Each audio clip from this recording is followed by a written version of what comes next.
Harta kekayaan Ketua KPK terpilih Setio Budianto yang tercatat memiliki kekayaan sebesar 9,6 miliar rupiah berdasarkan data laporan harta kekayaan penyelenggara negara LHKPN yang ia sampaikan pada tanggal 1 April 2024. Kami memohon maaf atas kesalahan grafis yang disampaikan di program sebelumnya.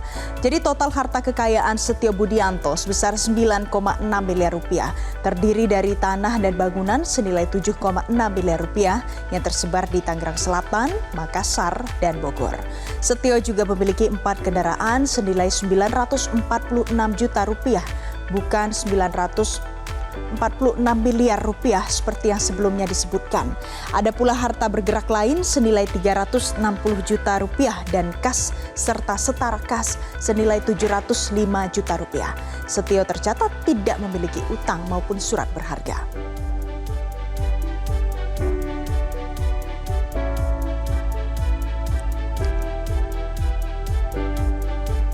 Saat ini pemirsa untuk periode 2024 sampai 2029 sudah ada 5 pimpinan KPK yang dipilih oleh Komisi 3 DPR RI kemarin. Hari ini dalam At Large kita akan bedah profil tiap pimpinan. Mampukah mereka tidak terjerat kasus seperti pimpinan-pimpinan sebelumnya? Kita lihat pemirsa. Ini dia adalah 5 pimpinan KPK untuk periode 2024 sampai dengan 2029 dan Setio Budianto memiliki suara terbanyak dan akhirnya ditunjuk sebagai Ketua KPK. Saat ini jabatannya adalah Komjen Pol, seorang perwira polisi aktif, dan ada 4 wakil ketua KPK yang terpilih untuk periode 2024 sampai 2029, mulai dari nama Johannes Tanak yang familiar di kalangan publik, kemudian ada Ibnu Basuki Widodo, ada Agus Joko Pramono, dan juga Fitroh Roh Cahyanto. Nah, saya ajak Anda kita kenalan satu persatu. Yang pertama kita lihat profil Ketua KPK, Setio Budianto. Pemirsa, Komjen Pol Setio Budianto pada saat ditunjuk sebagai Ketua KPK, terpilih sebagai Ketua KPK, ia duduk sebagai Inspektur Jenderal Kementerian Pertanian di Kementan. Itu sejak bulan Maret 2024 ini. Dan pernah menjabat juga sebagai Koordinator Supervisi Kedeputian Penindakan KPK pada 2019. Kemudian jadi Direktur Penyidikan KPK 2021. Jadi Setio Budianto sebelumnya sudah banyak berkecimpung di KPK. Pernah menjabat sebagai Kapolda NTT, Kapolda Sulawesi Utara, dan Pati Itwasum Polri sebelumnya.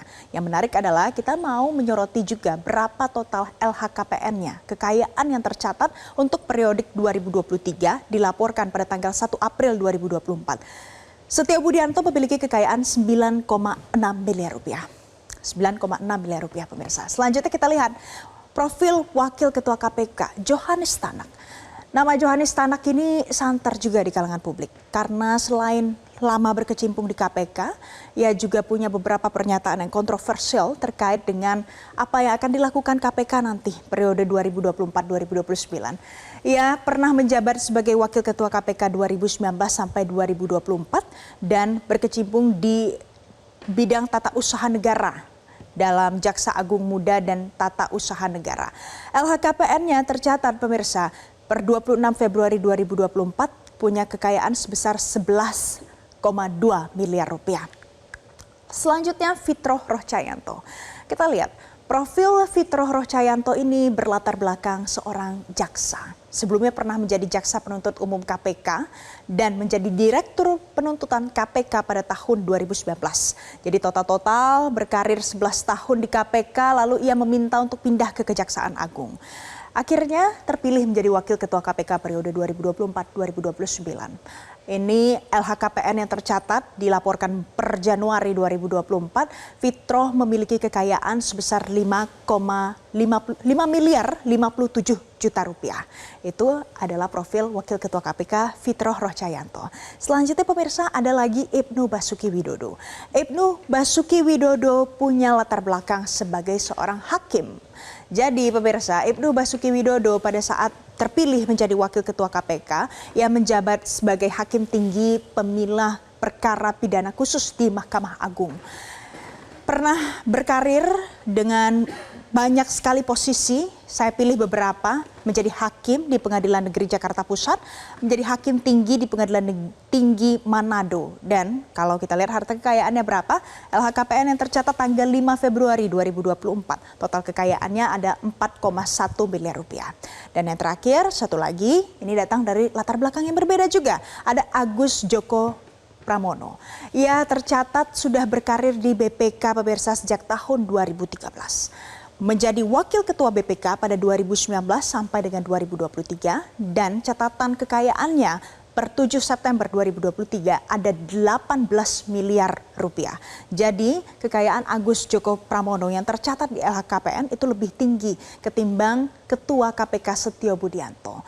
Dan kita lihat ada banyak sekali latar belakang mulai dari jaksa, hakim, orang yang lama berkecimpung di KPK dan Ketua KPK adalah seorang komjen polisi. Siapa Dewas KPK pemirsa? Kemarin juga sudah dipilih oleh Komisi 3 DPR RI, ada 5 nama yang menjadi Dewan Pengawas KPK dan yang memiliki suara paling banyak adalah Benny Mamoto. Benny Mamoto adalah seorang mantan Ketua Harian Kompolnas sebelum menjabat sebagai Ketua Dewas KPK. Dan ada 4 figur lagi yang juga duduk sebagai Dewan Pengawas KPK, mulai dari Siska Mirawati, Sumpeno, Wisnubroto, dan juga Gus Rizal. Tapi pemirsa, pertanyaannya pada saat sudah terpilih menjadi pimpinan KPK, menjadi Dewan Pengawas KPK, ada beberapa pekerjaan KPK yang belum tuntas, ditunggu diselesaikan oleh publik. Apa saja? Ini saya mau ambil beberapa highlight-nya saja.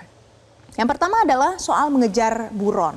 Kejar mengejar buron ini pemirsa tidak hanya terjadi pada kasus Harun Masiku saja, tapi Harun Masiku ramai diperbincangkan oleh publik dalam banyak kurun waktu. Sampai sekarang masih belum tuntas.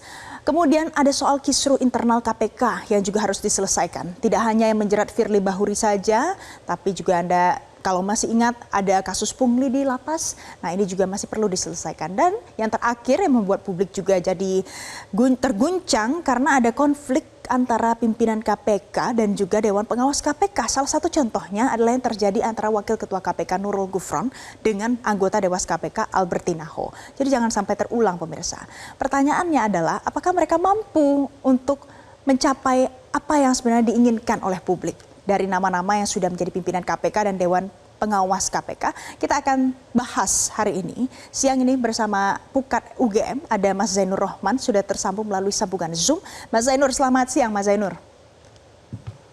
Selamat siang Mbak. Mas Zainur, dari nama-nama yang sudah terpilih menjadi pimpinan KPK, Dewan Pengawas KPK, dan banyak sekali pekerjaan rumahnya, apa tantangan terberat mereka saat ini? Menurut saya tantangan terberat adalah mampu menghadapi dan menolak segala macam bentuk intervensi dari kekuasaan. Baik itu kekuasaan politik di pemerintah, di DPR, maupun khususnya kekuasaan di aparat penegak hukum. Kita harus ingat bahwa pimpinan dan dewas ini didominasi oleh unsur penegak hukum. Saya melihat seakan-akan KPK ini menjadi semacam sekber, sekretariat bersama, sehingga sangat susah untuk berharap KPK itu akan independen ke depan. Apakah mampu KPK ke depan ini misalnya berkontribusi untuk turut membersihkan judicial corruption, korupsi di bidang penegakan hukum, baik itu di kepolisian, di tubuh kejaksaan, di Mahkamah Agung dan badan peradilan di bawahnya, dan juga jangan lupakan satu yaitu BPK. BPK ini juga disorot oleh publik karena ada banyak kasus yang melibatkan auditor BPK. Sehingga menurut saya tantangan pertama bagi para pimpinan dan dewas ini adalah apakah mereka mampu untuk independen dan melawan intervensi. Yang kedua, saya pikir pekerjaan besarnya adalah menata internal, memperbaiki situasi di internal KPK yang selama 5 tahun terakhir mengalami kerusakan parah, terjadi demoralisasi, terjadi berbagai bentuk pelanggaran integritas, bahkan sampai level tindak pidana, misalnya dilakukan oleh Firly Bahuri, ketua terdahulu. Di KPK juga sedang berlangsung penanganan perkara yaitu tindak pidana korupsi berupa pungli di rutan. Ini tentu harus dilakukan perbaikan secara benar-benar mendalam, secara serius, agar apa? Agar KPK siap untuk bekerja memberantas korupsi. Tidak mungkin KPK bisa memberantas korupsi, Mbak, kalau internalnya sendiri masih seperti sekarang. Yang ketiga, tentu harus mengembalikan kepercayaan publik. ya. Hmm. Distrust terhadap KPK itu sangat tinggi. Kenapa demikian? Karena yang pertama KPK dianggap tidak independen, tidak bebas dari intervensi politik. Yang kedua adalah publik distrust kepada KPK karena kinerja penindakan KPK itu sangat rendah. Bukan soal jumlahnya, Mbak, tetapi dari sisi Baik. kualitasnya. KPK Nah, kalah jauh dari kejaksaan. Kalau kejaksaan misalnya mengungkap ada kasus Jiwasraya, Asabri, ada kasus Ria Darmadi, kasus minyak goreng, kasus timah. Sedangkan KPK mungkin selama 5 tahun terakhir yang bisa dikatakan oke. signifikan hanya kasus bansos Juliari Batubara. Di luar Oke, jadi itu, ada sepertinya tuntutan yang KPK tidak sama punya ya prestasi untuk yang KPK. membanggakan.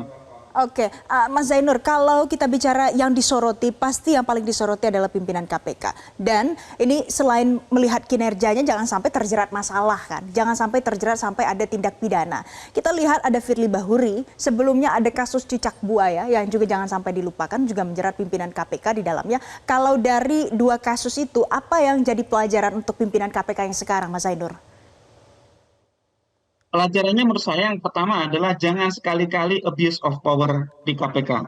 Ya, kenapa? Karena KPK itu dilihat oleh publik, semua mata publik tertuju kepada KPK. Yang kedua juga unsur-unsur kekuasaan lain itu juga memperhatikan KPK. Mereka abuse of power kemungkinan besar akan ketahuan. Berbeda dengan mungkin di tempat mereka dulu menjabat. Abuse of power banyak dilakukan pembiaran. Tidak demikian kalau di KPK. Maka jangan sekali-kali coba-coba untuk jual perkara di KPK, untuk menggunakan posisinya trading influence gitu ya. Jangan sekali-kali untuk melanggar kode etik apalagi berupa pidana. Yang kedua, menurut saya yang juga harus menjadi pelajaran adalah KPK itu adalah lembaga negara yang bersifat independen. Meskipun mereka berangkat dari institusi penegak hukum, mereka harus menginsyafi bahwa ketika mereka masuk ke KPK, maka loyalitasnya seharusnya tunggal, yaitu loyal kepada KPK.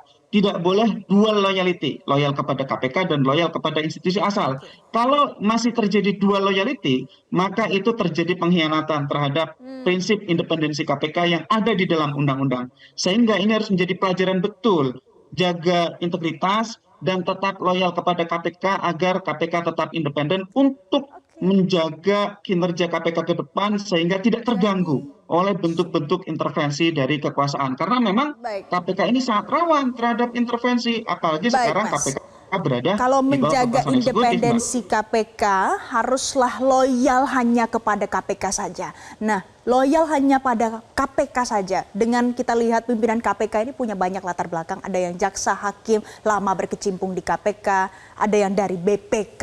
Kalau Anda melihat komposisi itu bagaimana? Tentu sangat riskan ya, sangat berisiko dari sisi independensi. Saya juga tidak punya harapan terlalu tinggi terhadap komposisi pimpinan yang seperti ini.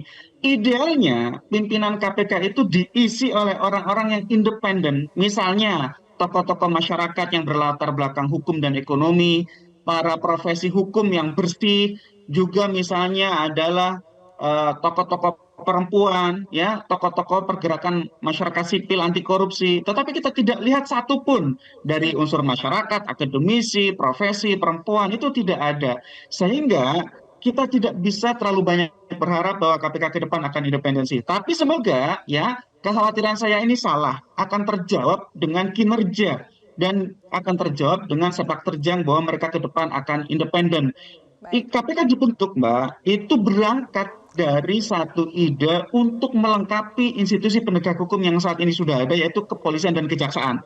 Ketika kepolisian dan kejaksaan dianggap belum dapat secara efektif melakukan pemberantasan korupsi karena terjadi judicial corruption di internal tubuh mereka sendiri, artinya mereka di dalam masih korup, maka dibentuk lembaga baru namanya KPK. KPK Baik. itu dibuat independen, berbeda dengan kejaksaan dan kepolisian yang berada di bawah pemerintah. Tujuannya apa? Agar tidak mudah diintervensi. Tapi Oke. justru sekarang oleh DPR, KPK yang seharusnya independen itu dipasok dengan unsur Baik. aparat penegak hukum lain. Sehingga saya katakan tadi seakan-akan KPK ini memang sengaja untuk dikekang, dikendalikan, dijadikan sebagai Baik. sekretariat bersama bagi aparat penegak hukum. Tapi sekali lagi, Jadi, meskipun demikian saya masih tetap berharap agar KPK oke. ke depan dapat membuktikan diri Baik. bahwa pimpinan KPK ini bisa bekerja dengan independen, bisa bekerja Baik. dengan profesional, Mas ditunjukkan Zainur, dari kinerjanya. Baik, Mas Zainur punya harapan, masyarakat juga punya harapan supaya KPK bisa menunjukkan independensinya. Caranya bagaimana? Dari kinerjanya kita lihat bagaimana satu periode ini. Terima kasih Mas Zainur Rohman, Pukat UGM sudah bergabung bersama kami siang hari ini di Metro Siang. Jelajahi cara baru mendapatkan informasi. Download Metro TV Extend sekarang.